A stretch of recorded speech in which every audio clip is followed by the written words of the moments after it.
अस्सलाम वालेकुम जी।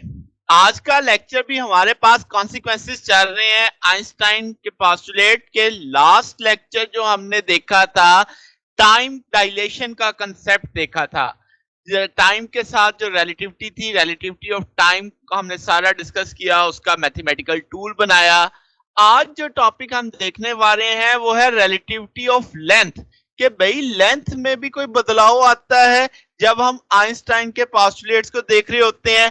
क्यों हम ये दो ही चीजें क्यों देख रहे हैं? क्योंकि बुनियादी तौर पे जो क्लासिकल मैकेनिक्स थी उसमें आपके जो स्पेस और टाइम एब्सोल्यूट था, तो आइंस्टाइन ने कहा ये एब्सोल्यूट नहीं है। तो लास्ट लेक्चर ने साबित किया कि वाकई टाइम में बदलाव आता है, तो आपके मूविंग क्लॉक का टाइम स्लो रन करता है। जबकि आज हम देखेंगे कि लेंथ में क्या होता है। तो शुरू करते हैं जनाब। रिलेटिविटी ऑफ लेंथ हमारा मेन टॉपिक है। अब बेसिकली तो हमने आइंस्टाइन के जो दो पोस्टुलेट्स हैं, जो आपने स्पेशल थ्योरी ऑफ रिलेटिविटी की दो बातें पढ़ी हैं, उसी के साथ एक एक्सपेरिमेंट परफॉर्म करते हैं और मेजरमेंट करते हैं जो लेंथ इंटरवल में। एक टर्म आएगी प्रॉपर लेंथ। प्रॉपर लेंथ को हम एल नॉट से जाहिर करेंगे, यानी आप किसी ऑब्जेक्ट की जो लेंथ मेजर करते हो एक फ्रेम ऑफ रेफरेंस में, जिसमें वो ऑब्जेक्ट फ्रेम ऑफ रेफरेंस के लिहाज से रेस्ट पे होता है, तो उस लेंथ को प्रॉपर लेंथ कहते हैं। दोबारा से, किसी ऑब्जेक्ट की लेंथ मेजर की, मगर कब की? जब वो ऑब्जेक्ट रेस्ट पे है with respect to frame of reference. जब वो ऑब्जेक्ट किस पे है? रेस्ट पे है with respect to frame of reference, तो उस वक्त जो लेंथ होगी वो लेंथ उसकी प्रॉपर लेंथ कहलाएगी। अब मैंने एक टर्म लिखी लेंथ कॉन्ट्रैक्शन। अब बेसिकली तो ये रिजल्ट है कि जब आप लेंथ मेजर करते हो किसी फ्रेम ऑफ रेफरेंस का जो रिलेटिव मोशन में होता है, किसके? Parallel to the length always less than the proper length. मतलब कि आप एक चीज की लेंथ मेजर करना चाहते हैं और वो आप जिस फ्रेम ऑफ रेफरेंस में हो उसके पैरेलल मूव कर रही है, तो वो चलते चलते, जब आप पैरेलल उसके चलते चलते लेंथ मेजर करोगे, तो वो असल वाली लेंथ से कम लेंथ आपको मिलेगी। यानी आपको लगेगा कि इसकी लंबाई कम हो गई है। तो ये चीज बेसिकली लेंथ कंट्रैक्शन कहलाती है। अब इसमें जो सबसे की पॉइंट है कि ये जो इफेक्ट आपको मिलेगा ये तभी मिलेगा अगर आप उसके पैरेलल होंगे, अलोंग होंगे, यानी आपका फ्रेम ऑफ रेफरेंस और वो ऑब्जेक्ट अलोंग मूव कर रहे होंगे, तब आपको ये लेंथ कंट्रैक्शन यानी इफेक्ट आपको नजर आएगा। ठीक होगी बात। अब जरा वेरीफाई करते हैं कि लेंथ कंट्रैक्शन है भी या नहीं। लेट्स से हम कहते हैं हमारे पास एस है जो क्लॉक कैरी कर रहा है, उसमें से एक लाइट एमिट करेगा फ्लैश, जो हमारी डायरेक्शन ऑफ मोशन के अलोंग है। अब उससे पहले आपके पास हम कहेंगे जो उसमें जो इवेंट्स होंगे वो हम मूविंग क्लॉक के साथ उसको ऑब्जर्व करके यहाँ पे डिस्कशन में लाएंगे। मगर उससे पहले देखो, अगर आप रेस्ट पे हैं, यानी वो जो हमारा एस है सोर्स, या आप कह लो कि आपके पास जो ऑब्जर्वर है वो अब देख रहा है वो रेस्ट पे है, फ्रेम ऑफ रेफरेंस के लिहाज से क्लॉक की टिक को मेजर करेगा, लाइट जाएगी मिरर से हिट करके वापस आएगी, तो एक टिक लेगा उस चीज को। ठीक है, जिससे हम कहेंगे लेंथ ऑफ द आपके पास क्लॉक यहाँ पे कितनी है? एल नॉट आ रही है। टिक कल हम लास्ट लेक्चर में हमने यही देखा था ना कि यहां से लाइट जाती है वापस आती है, तो तब ट्रिगर होती है अगली फ्लैश, तो एक टिक काउंट होता है उस चीज को। तो क्लॉक का ये सेंस हम इसको इस्तेमाल कर रहे हैं। तो लेंथ ऑफ द क्लॉक कितनी है? एल नॉट है। अब क्या है जनाब? अब हम कहते हैं कि जो हमारा एस है उसको जो लगता है चलते हुए मूविंग में कि उसकी लेंथ कितनी है? स्मॉल, आप सादा एल है, रेस्ट पे कितनी थी? एल नॉट थी। बात समझ रहे हो कि एस जब मूविंग क्लॉक होगा तो उसको उसकी लेंथ कितनी लगेगी? एल लगेगी। जबकि रेस्ट की हालत में जब मेजर किया गया तो कितनी थी? एल नॉट थी। तो इसका मतलब ये जो एल है ये डिफरेंट है किससे? एल नॉट से, क्योंकि वो रिलेटिव मोशन थी जब विद रिस्पेक्ट टू रेस्ट आपने उसे मेजर किया था। एल नॉट तो तब वाली थी ना। अच्छा, अब आगे चलते हैं। अब फर्ज करते हैं ए पोजीशन पे एक फ्लैश ऑफ लाइट एमिट की गई और वो पहुंची बी पोजीशन पे जब आपके पास मिरर पे। इस दौरान हमारा ये क्लॉक क्या कर रहा है? मूव कर रहा है। तो अब दो बातें हो गई, हमारा क्लॉक भी मूव कर रहा है और फ्लैश ऑफ लाइट भी मूव कर रही है। लेट्स से हमारे जो क्लॉक की लेंथ थी वो एल थी, ठीक है, प्लस जो उसकी मोशन थी यू डेल्टा टी। अब ये उसने जो फासला तय किया S is equal to V T के कंसेप्ट से, यहां से लाइट चलती चलती चलती जा रही है, अभी हिट किया बी को, तो जनाबे वाला क्या इस दौरान रोशनी ने भी इतना ही फासला तय किया होगा? तो रोशनी का फासला भी अगर आप देखें तो आप सोच सकते हैं S is equal to V T के लिहाज से वो S is equal to C delta T आ जाएगा। मैंने इस टी के साथ डेल्टा टी के साथ 1 लगाया है, तो ये वो रोशनी का तय करदा फासला है जो यहां से चली और पहुंची बी पोजीशन तक, मिरर को हिट किया। इस दौरान हमारा क्लॉक भी साथ साथ मूव कर रहा है।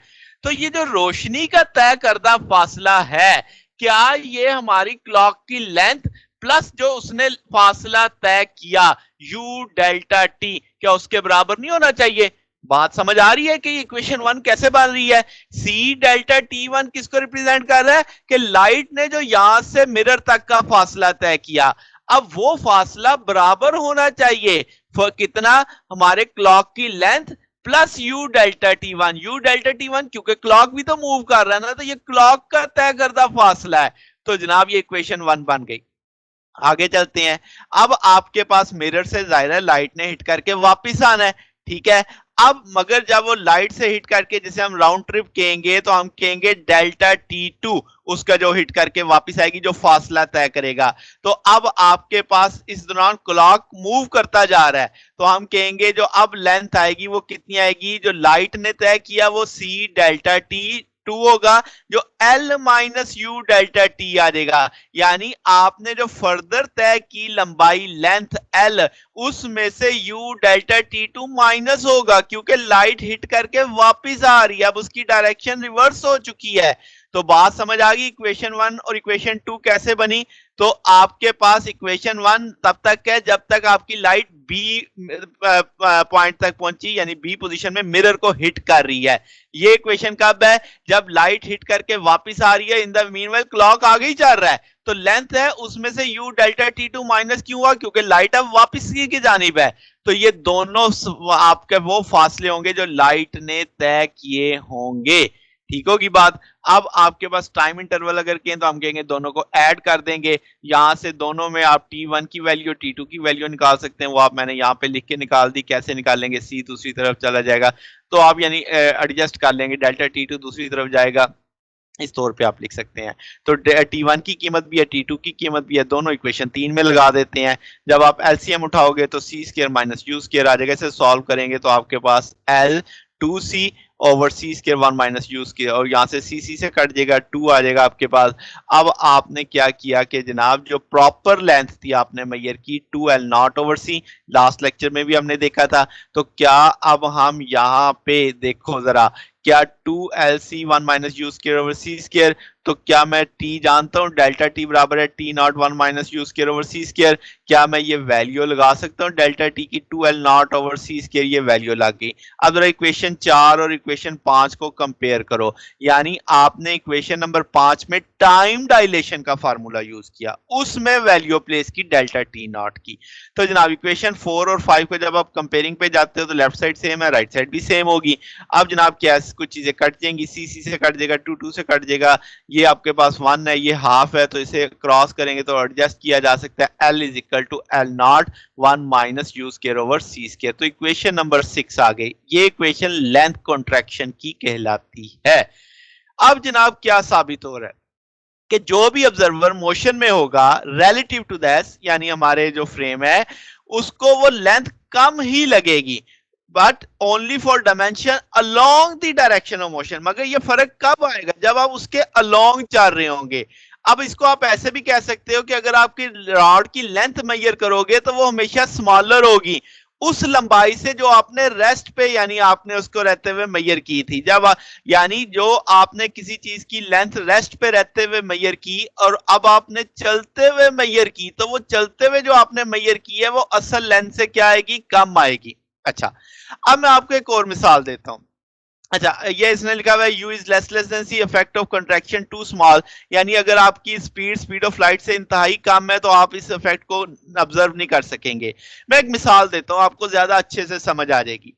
लाहौर से कराची आपके पास बिल फर्ज हम मिसाल दे रहा हूं कि लेट्स से 900 किलोमीटर है। ठीक होगी बात?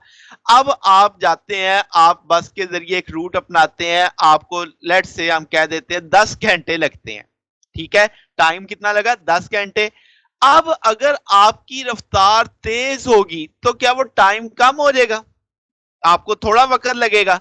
अगर आप जस्ट इमेजिन कि आप स्पीड ऑफ लाइट से जाते हैं, स्पीड ऑफ लाइट कितनी है 3 इंटू 10 पर 8 मीटर पर सेकेंड, तो आपको क्या लगेगा कि ये जो दो पॉइंट्स थे इनके बीच में तो दूरी कोई नहीं है, क्योंकि आप तो पलक झपकने से भी पहले वहां पे आ जाएंगे।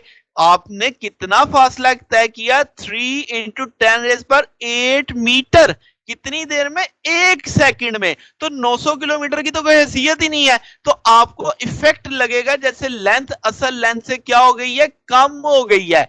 तो ये लेंथ कंट्रैक्शन का कंसेप्ट आता है आपके पास, ठीक होगी बात। अच्छा, अब इसमें एक बड़ा इंटरेस्टिंग से एक बात है कि आइंस्टाइन ने पेपर पब्लिश जब किया था तो उससे पहले लॉरेंस और फिट्जगेराल्ड ने एक एक्सपेरिमेंट जो माइकलसन मोरले हुआ था वहां से उसके रिजल्ट्स को एक्सप्लेन करते हुए बात की थी कि हम इस रिजल्ट्स को यानी अज्यूम करें कि लेंथ जो है माइकलसन इंटरफेरोमीटर की कंट्रैक्ट होती है, उन्होंने भी यही इक्वेशन यूज की थी।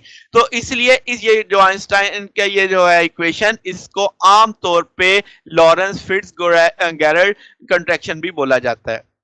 तो जनाब ये हमारे पास इसमें बेसिक अप्रोच है। अब इसकी जरा एक एग्जांपल से समझते हैं। लेट्स से हमारे पास एक स्पेसशिप है जो 130 मीटर रेस्ट लेंथ है यानी एल नॉट दे दी।